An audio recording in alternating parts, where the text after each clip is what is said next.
Abiso sa mga dumaraan sa Yuseco Street sa Maynila, pansamantalang sarado ang bahagi ng kalsada dahil na naayos ang Yuseco Bridge. At may unang balita live, si James Agustin. James. Van, tatagal ng 145 days o halos 5 buwan po yung rehabilitasyon dito sa Yuseco Bridge. Dito po yan sa boundary ng Santa Cruz at Tondo sa Maynila. May bahagi nga nitong Yuseco Street na isinarado sa mga motorista kaya naglatag ng alternatibong ruta ang mga otoridad. Nakaharang na ang mga concrete at plastic barrier sa bahaging ito ng Yuseco Street sa Santa Cruz, Maynila. Hindi na pinapadaan ang mga motorista mula sa kanto ng Ipil Street hanggang Abad Santos Avenue. May malaking karatula rin na nakasada mga alternatibong ruta. Sisimula na kasi ngayong araw ng Department of Public Works and Highways, North Manila District Engineering Office, ang major rehabilitation sa Yuseco Bridge. May kabuang habang tulay na 52 meters, kabilang ang approach nito, kaya tatagal ng 145 days o halos 5 buwan ang rehabilitasyon. Para raw masiguro ang kaligtasan ng publiko, full closure ng tulay ang ipatutupad ng DPWH.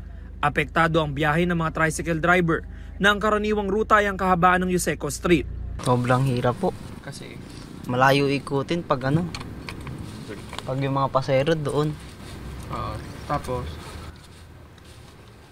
Lalo na pag pabalik, minsan po wala po nakukuha ang pasahero eh. Kaya mas lugi po sa gasolina. Malaki po. Dahil sa sobrang mahal ng gasolina, malayo pang iikutan.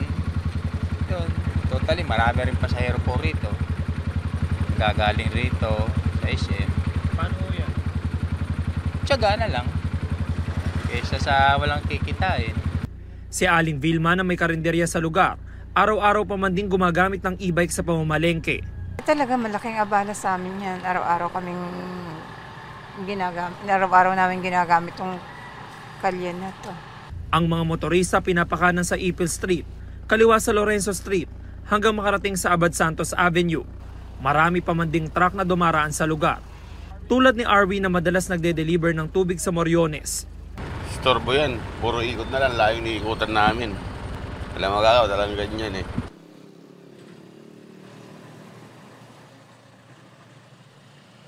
Samantala, Ivan, ito yung bahagi ng Yuseco Bridge na isa sa ilalim sa rehabilitasyon ng DPWH. May mga heavy equipment na po dito sa lugar at may mga nakita na rin tayo na mga bakal. At itong bahagi naman na ito ng Yuseco Street ay kanina pang madaling araw na isinarado ng mga otoridad sa mga motorista. Pero ngayong umaga may mga nakakadaan pa rin dito na mga motorsiklo at tricycle dahil yung mga plastic barrier ay inuusog nila. Gayunman, maghihigpit daw yung mga tauhan ng DPWH kapag nagsimula na talaga yung repair works nila dito sa tulay. Yan muna yung latest mula rito sa Maynila. Ako po si James Agustin para sa GMA Integrated News.